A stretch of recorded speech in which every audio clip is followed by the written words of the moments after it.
On this edition of FedGov Today with Francis Rose, sponsored by Maximus, the risk ahead for the Pentagon's workforce cuts. You've got to give the new people time to settle in, to get to know who's who. Former Undersecretary of Defense Comptroller Dov Zakheim on this edition of FedGov Today. Uniting program strategy, advanced technology, process, and execution for a more efficient government. That's Maximus. Every program, every service, every time. That's innovation forward. Learn more at maximus.com/federal. Defense Department leaders are on the clock for a workforce reduction analysis. A memo from Defense Secretary Pete Hegseth gave the services and other parts of the department about 2 weeks to review their workforces and make recommendations for cuts. Dov Zakheim is a senior advisor at the Center for Strategic and International Studies and vice chairman of the board for the Foreign Policy Research Institute. He's former Undersecretary of Defense Comptroller at the Defense Department. He's writing about the cuts at thehill.com. Dov, welcome. Thanks for joining me. It's always great to talk to you. What are the risks that you see ahead for the realignment, the restructuring of the Pentagon workforce that the Secretary has talked about? Welcome. Well, first of all, thanks for having me. The idea behind what Hegseth and Deputy Secretary Feinberg want to do is the right idea. Anybody who's been in the Pentagon at a senior level knows that come 4:30 in the afternoon, the parking lots start to clear out, regardless of the work that has to be done. And the issue really isn't getting rid of people or cutting back on people or any term you want to use. The issue is how you do it. And it seems to me that instead of holding Elon Musk over the agency leaders as a kind of sword of Damocles and telling them, look, I'm giving you 6 months. You need 9 months. I'll give you 9 months, something like that. You get your staff to identify whom they want to get rid of. And then you and your immediate team in your front office review those suggestions, because what'll happen if you just let the bureaucracy do it at once, they'll protect themselves. They'll get rid of the newbies, and not just the people that are on probation. We know that, the administration wants to get rid of those. But say somebody who's up and coming, who looks like they're going to at some point surpass the boss. Those are the kinds of people, or somebody of color, wrong sex, wrong religion, wrong whatever. If the bureaucracy does that, what you're going to wind up with is a bunch of box-checking mediocrities. That doesn't help the department. It doesn't help the secretary. It doesn't help the administration. It doesn't help the country. Then you say to these people, okay, agency heads, you've got this time. You know what we want. We don't want you to cut out the kinds of people I just mentioned just because they look or pray or whatever differently. But if you don't do what you're supposed to do, then after the 6 months or 9 months, I'm going to unleash Elon Musk on you. And then he's going to cut whoever he wants, not whoever you want. How far down should that evaluation that you just described go, Dov? Should that be happening for example, in the military services? Should that be happening at the individual command levels? Should that be happening at the department level? How close to the actual work unit should those evaluations go, in your view? I would recommend going all the way down. I mean, if somebody is sloughing off, if somebody's not doing their job, it could be an 06, it could be a colonel, it could be a buck private, it could be a senior executive, it could be, as I said, somebody who's a GS9. What you want is the people who really are dedicated, really are ready to work, really are ready to push the department well into the 21st century, which we know it is not. And just to give you an example, an anecdote about this, and this is one they're trying to shake up finally. When I became comptroller, that's a long time ago, it was 2001, I bumped into Bob McNamara, whom I knew, Secretary of Defense, Robert McNamara, then he headed the World Bank. And McNamara says to me, are they still using the planning, programming, and budgeting system?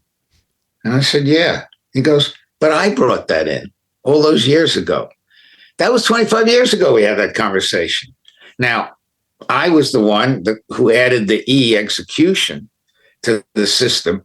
It's called PPBE, but it really isn't any different than it's ever been. So here we are, maybe 45 years after McNamara installed this system, and we're doing the same stuff. And you go into these meetings, and there are a lot of people against the wall, not at the table of the meetings, falling asleep. You've got to shake the place up. Everybody talks about the valley of death. Well, it's all very nice, but in Psalms, you're relying on God. I will fear no evil, for thou art with me. But in the acquisition system, last time I checked, although I don't talk to God every single day, or any single day for that matter, I don't know that God's getting involved in our acquisition system, but the valley of death is there. So again, we are using an acquisition system that was tailor-made for the 60s or 70s, maybe even the 80s, but not made for 2025. And so there's a lot of shaking up that has to do, and it starts with personnel. The instinct is correct. If you don't have the right personnel, you're not going to have the right outcomes. All right, you referenced the shortage of time that this memo calls for, and you cite in your piece in the Hill a wrinkle that shortage of time causes. There's only an acting Secretary of the Air Force. The vice chair of the Joint Chiefs of Staff, when you wrote the piece, was acting as the chairman. There's now a confirmed chairman, but he's not been in his position very long. There are a number of folks that will be involved here that will be eventual folks having to sign off on these that have maybe not had sufficient time to even know what is underneath them, let alone make these decisions. What's the risk then at those folks not having that enough time if those evaluations are happening lower, but they're still the ones having to make the final sign-offs? Well, as I say, the wrong people could be the ones that leave or are asked to leave or choose to leave. Look, when you come into the department, even if you've had experience in the department, it's different. You've got to know who the personnel are. You've got to know how the system is working. You've got to know what's been updated since you were there. And although admittedly on a major sort of macro scale, very little has been updated, as I just mentioned, but there's been changes. There's no question about it. You need to find your sea legs when you come in. And if you don't, then you're basically relying on your entrenched staff, the very kind of deep state that Mr. Trump hates. The deep state's going to make those choices. That's not a good thing. And they're supposed to be recommending up to, the Secretary Feinberg and Secretary Hegseth. But the recommendations are deep state recommendations. They're exactly the people they don't want to be making the recommendations. So you've got to give the new people time to settle in, to get to know who's who. They recommend, I don't know, Ms. X, Mr. X. The guy at the top has no idea who these people are, has no idea how to check on them, do, say, a 360-degree check, speak to people and find out who they are. And is told, well, you got to get it up there to the secretary or else you're in trouble. Boom, they pass it along, and that's that, and it's the wrong person. You can't take that kind of a risk, in my view. It's not helping what Hegseth is trying to do. You use a term in this piece that I'm not familiar with. You write, the so-called analysis resembles nothing more than a budget cut drill. What's a cut drill, and why is that the opposite of what the department wants? It's not the opposite of what the department wants. It's what's going on, in a sense, with this April 11th deadline that they gave them. Well, a cut drill, and it's a classic thing back in the Pentagon that people don't know about. This is an inside baseball. This is inside second base. You get a memo from the secretary, maybe on a Friday, maybe on a Thursday. They want a list of things to be cut because the White House wants it go, and OMB wants a reduction or top line reduction, whatever. And you've got until Monday to do it. So what happens?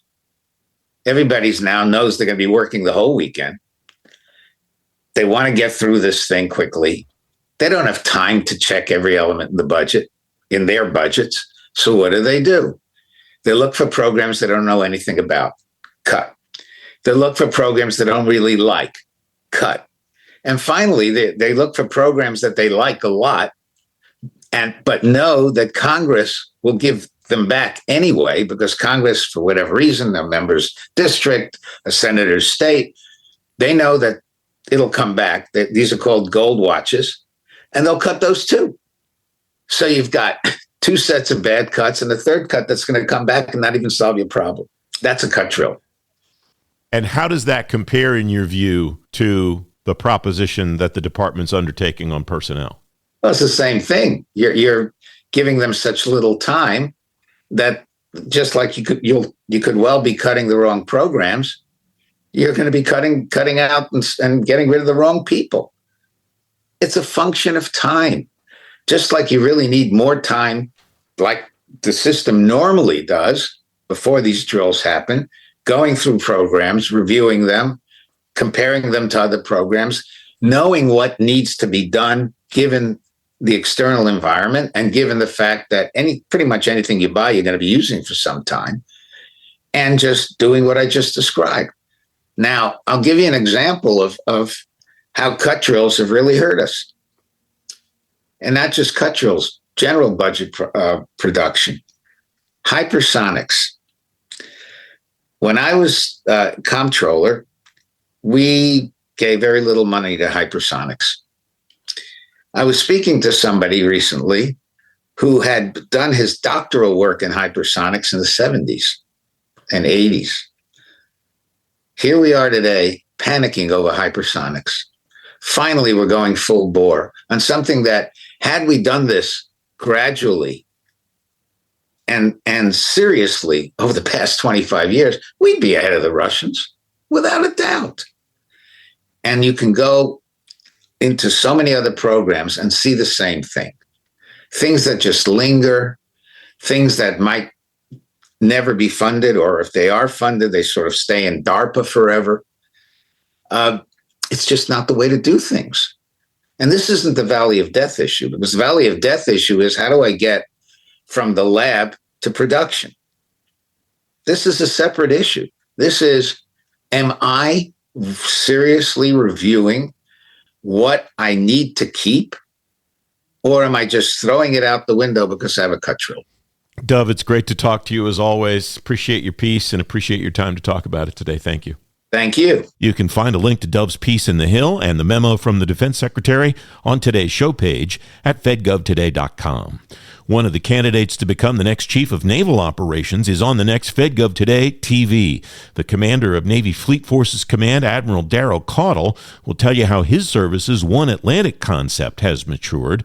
You can watch the show this Sunday morning at 10:30 on ABC7 in Washington and on the FedGov Today YouTube channel. If you missed the debut of the show, you can watch it on demand anytime at fedgovtoday.com and on YouTube. A special edition of the FedGov Today podcast is coming tomorrow. You'll learn how to get the foundation of zero trust right. You can listen to every FedGov Today podcast anytime you want on Apple Podcasts, Spotify, or on demand at fedgovtoday.com. I'm Francis Rose. Thanks for listening.